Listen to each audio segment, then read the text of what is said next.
Good morning, all of you. Can you hear me? Confirm my voice. Are you able to see a screen? A hazy picture on employment in India. This is an editorial published on 1st of February 2022. Okay. So it is not today's newspaper. It is on 1st of February 2022 newspaper. From that I have taken this editorial. Okay. So the hazy picture of employment in India. Okay. So what is the trend in employment have not shown any clear, consistent pattern over the years. Okay, that means the employment should increase. That is what the development in the economy, a transformation in the economy. Okay, so let us see this. If this is visible, otherwise let me know if I can. I want to increase the font. Yeah, two important indicators of structural transformation in the economy are the rate of growth and the change of structural composition. Right now, rate of growth and changes in the structural composition of output and workforce. Okay, so this change is happening. Okay, then you can be sure that there is a change in the economy, or you can say there's a structural transformation happening in the economy. Okay, so please copy down this. This can be used for your mains. Okay, or in the interview also they're asking like what kind of symptoms you can see when there's a structural transformation happening in the economy. Then you have to say the rate of growth as well as the changes in the structural composition of the output and the workforce. Okay, India has experienced fairly consistent changes in the first indicator, especially after 1991. Okay, after 1991, we can see that there is a change in the growth. Okay, rate of change of structural composition has happened. Okay, but the trend in the employment has not revealed any consistent or clear pattern. Okay, so what they are saying after 1991. So tell me what happened in 1991. Why the author is saying specific to the 1991 reforms? Who can tell me that? Okay, what happened after 1991? Okay, so he is saying that India has experienced fairly consistent changes in the first indicator. That means the rate of growth has changed. Okay, for example, before that we had something called Hindu rate of growth. Okay, who can tell me what do you mean by Hindu rate of growth? Okay, India was not growing more than 3.5%.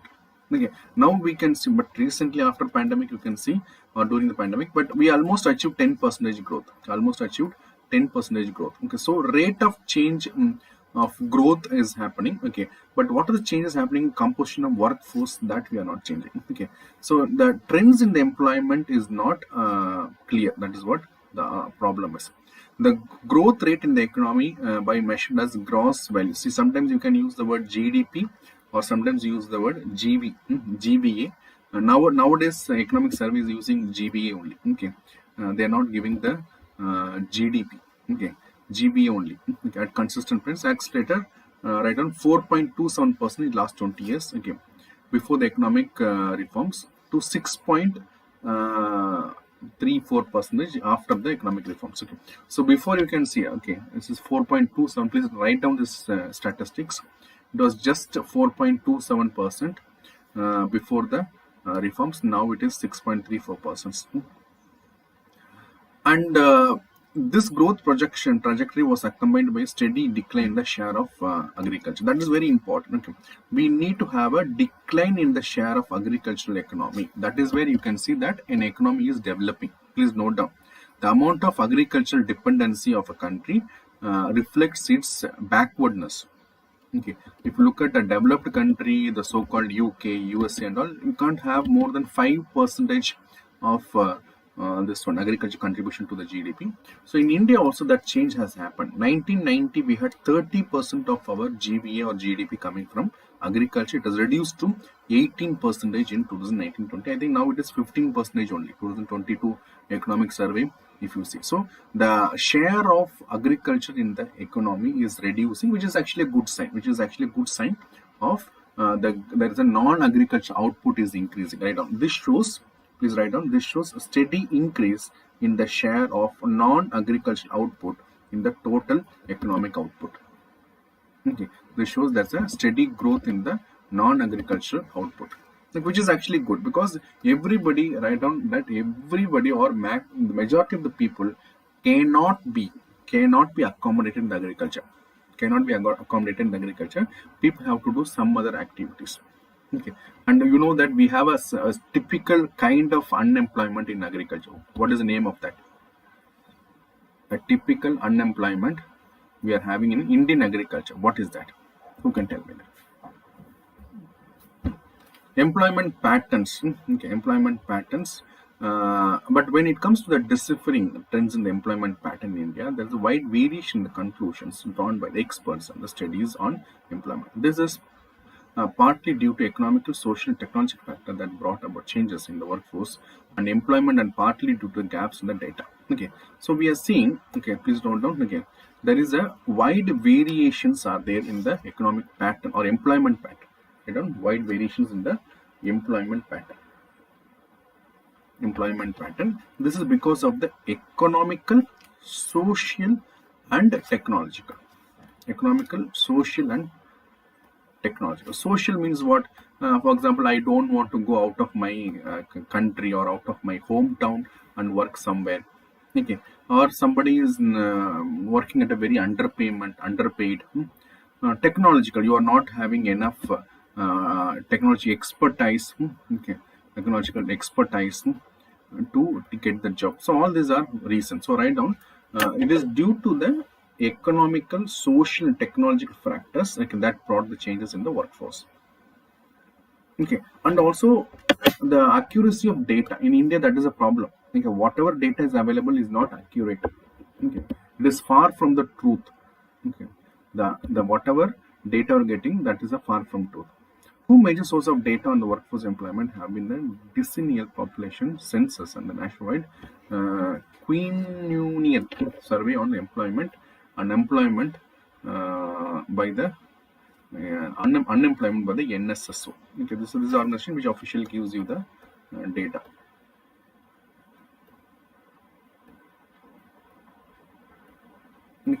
Forget about the names of this data, but what is the data is saying that we can see.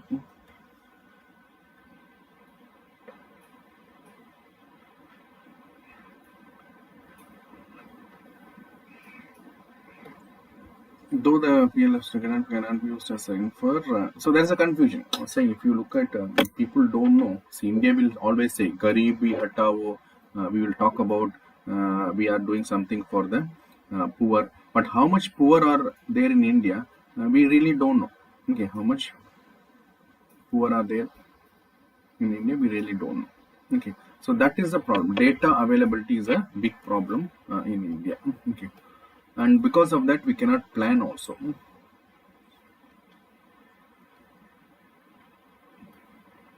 You can look at this. There is a lot of changes in the workforce in the rural India. Right on changes in the rural India, urban India. Okay, we use something called WPR. Okay, WPR refers to work per population. Okay, is it correct? Yeah, work to population. Okay, worker to population. WPR ratio means worker to population. Look at this. Please copy down this. Worker to or WPR ratio from 34.7. Please copy down this data. 30.7% to 38% in 2019. Okay, worker to population ratio. Okay, now based upon this, if you see, please copy down from here. The changes also implies that the employment has increased at much faster rate than the growth of population. Okay, please copy down that. Okay, we are saying that the changes also imply the employment has increased. There's a lot of employment. Okay, there's a lot of employment.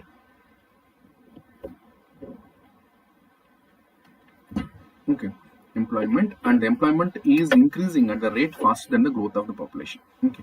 The increase in the development has been reported in the rural and urban population, okay, and in the male and the female population. So almost all sectors, okay, rural areas also increase in the employment, urban areas also increase in the employment, male also, female also. Okay, so we can see that there's an increase in the employment. Number of people employed are increasing. Okay, so we can argue, we can say that there's unemployment in India. There are people who are poorer and poorer. But at the same point, please note down, there's an increase in the number of people employed. Okay, over the years, people are getting employed. And the pandemic has its own impact. During the pandemic, a lot of people got lost their job also, is a true fact.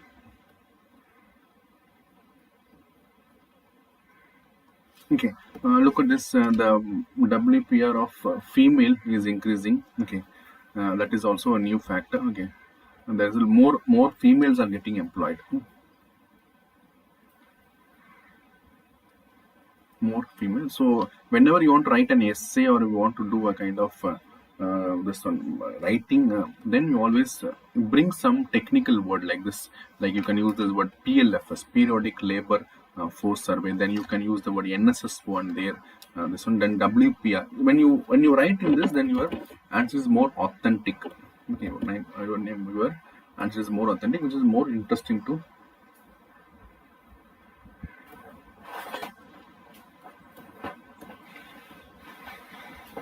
And this also right. Okay. As per the data, for every 100 male worker, there are 32 female workers in the workforce. Okay. Still, male is dominating the workforce. That is a patriarchal society. Okay, we are living. Okay. It is mandatory for the male to go to the work, but not the case for female. Okay. And the female also having a lot of harassments in the workplace. They have to manage the house as well. They have to manage the office. That problem. Okay. And they mostly resign. Okay. But as if now, the male to female workforce is like this. For 100 male, we have got 32 female workforce.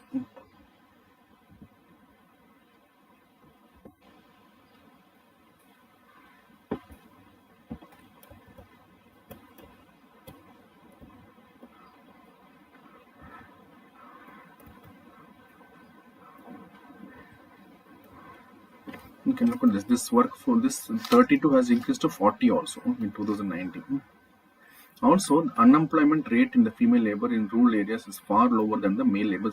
That is very paradoxical. You can say miracle. What you can say in rural area we have more female labors than the male labors. Okay, that is very true. Okay, we have in rural areas we have more female labors. Okay, are employed. Okay, than the female. Okay, don't get confused. Read it carefully. The unemployment rate. What is going? The unemployment rate in the female labor in rural area is far lower than the male. That means they are employed more. Getting the point? Whereas it opposite in the urban area. In urban area, male are employed more than female. Please write down very clearly. In rural area, female are employed more than the male. In urban area, male are employed more than the female.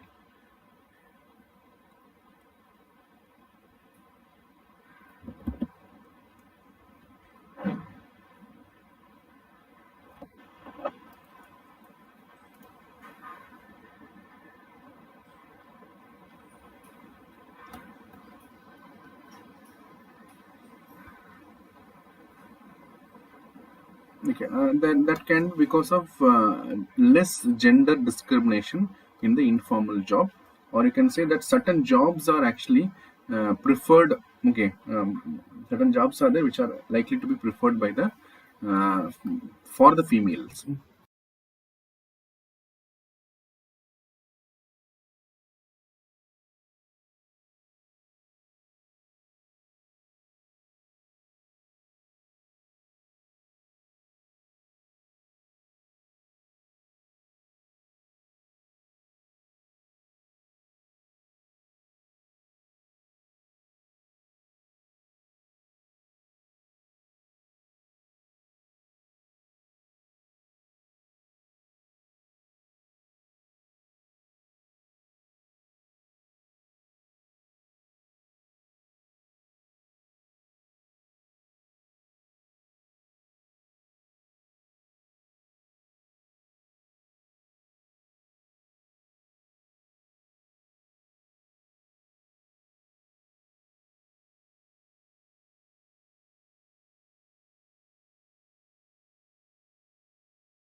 Okay, a lot of data is there. Don't get immersed into the data. Okay, what is important? I'll tell you. Write down only those data. Okay, now write down this also. A sectoral composition of the workforce. Okay, where is it going? Okay, sectoral composition of workforce shows that 45.6% of workers are engaged in agriculture and allied sector. This is a paradox. Okay, when you compare to the contribution to the economy, it is contributing only 18%, but almost 50% of the workforce is involved in the agriculture. Only 18% in the GDP, but 45. So that means more people are employed and less income is produced. That is why agriculture is a risky business. Agriculture is a low income or low income producing this. Understood? So that you write down. Sectoral comparison. Maximum activities are maximum employment is happening in the agriculture. Maximum employment is happening in the agriculture. Okay. Yeah, Asha, very good. LPG reforms, very good. Disguised unemployment, very good. Disguised unemployment means it seems that you are employed, okay, but sometimes you will not be actually employed. That means if you remove the person, extra person, okay, that is once it was asked in the exam. I'll give you a concept. A concept is known as marginal productivity. Right now, marginal productivity. Marginal productivity is zero. Marginal productivity is zero. When the marginal productivity is zero, when there is a disguised unemployment, that means addition of one labor extra will not increase the production. Will not increase the production. Will not increase the production. Will not increase the production. Okay. Addition of one labor extra. That is what marginal productivity is zero. Marginal productivity is zero.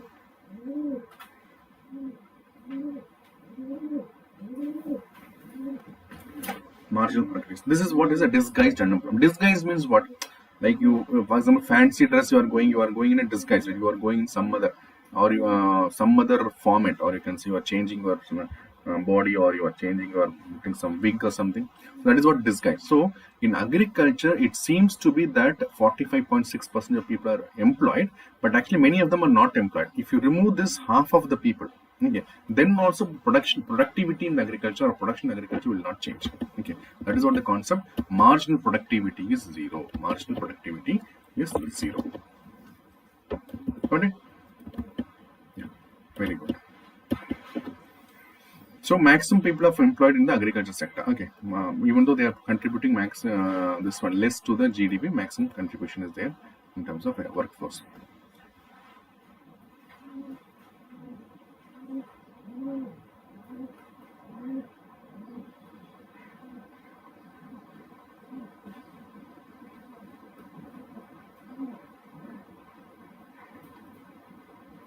Okay. Now, one of the reason is write down. There's a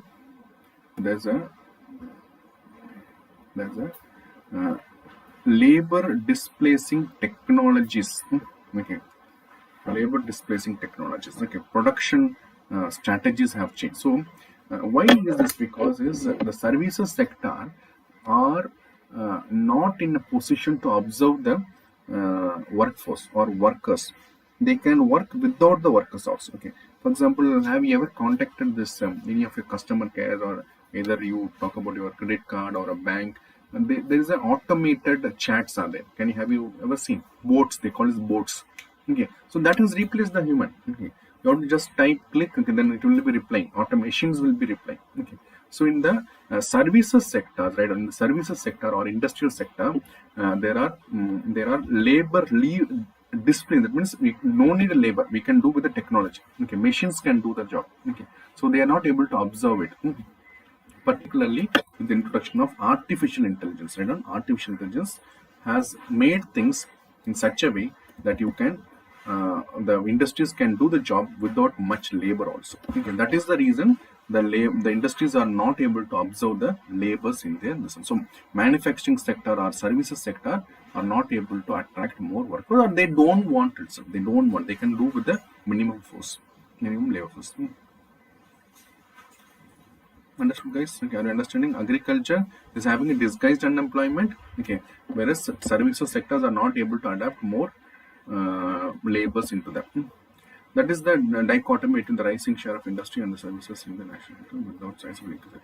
Now, that is what the reason that please copy down from here. Okay, dichotomy is there. Okay, dichotomy is we are able to see that there is a share of increase in the industry is there, services are increasing, but respective increase in the employment in these establishments are not there. Please copy down from here. That is what we call India as a jobless growth. We call India as a jobless growth. Jobless growth.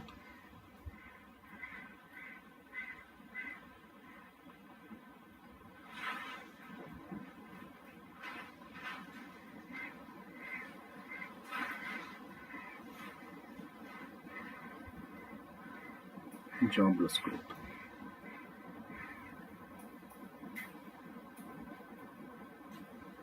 Okay, there is a dichotomy. This can be a question actually. Okay, please take this as a question. There's a dichotomy between the rising share of industry and services in the national income without a sizable increase in the employment share is fairly well established fact for the post-liberalization period.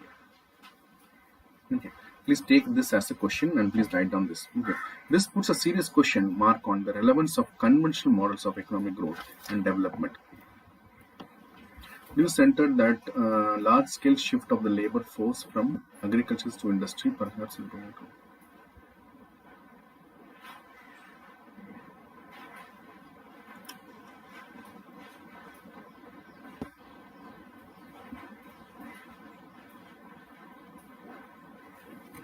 Instead of going for a growth, okay, which is service oriented, which is industry oriented, can we make our growth, which is relevant on the agriculture centric model? I don't know how much it is possible, like country in India, okay, but there are countries like New Zealand, Denmark, and all. Their economy revolves around the agriculture only. Okay, so can we make agriculture as a center for the economic growth? Okay, can we give a satisfying employment to the people? Can we give them enormous opportunity for economic development through agriculture? Okay, nowadays you might have heard about a lot of people, engineers, people returned from USA are taking up agriculture. Have you ever heard about this concept?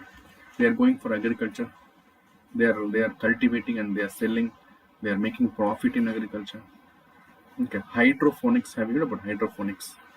What is hydroponics? What is hydroponics?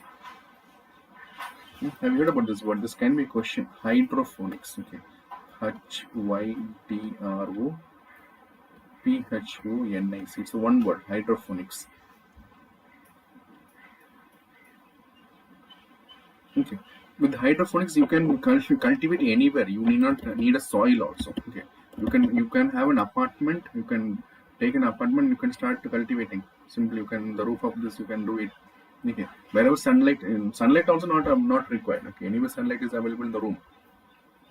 In the room, inside the room itself, you can cultivate. Okay, you can cultivate horticulture. You can cultivate horticulture, that means fruits, vegetables. Okay, or you can talk about cultivation of this.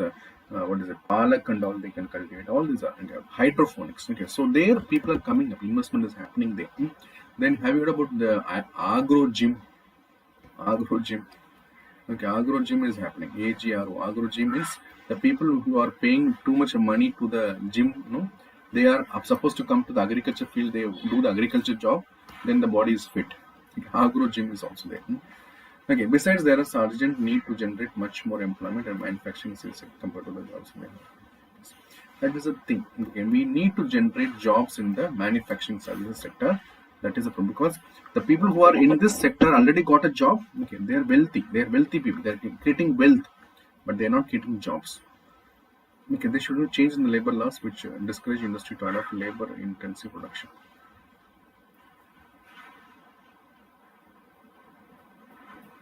Changes in the labor laws which discourages industry to adopt. I don't know. This is a spelling mistake. We need to have labor-intensive production. That means where labors are needed for the production. Okay. Employment-linked production incentive. This is something we can do. Okay. Normally we have production-linked incentives, right? We have something called production. You produce more, then government is ready to give some tax concession. But the author is proposing something employment-linked production. If you are able to generate employment, then you will have some incentives. That is very good point. Please write on that.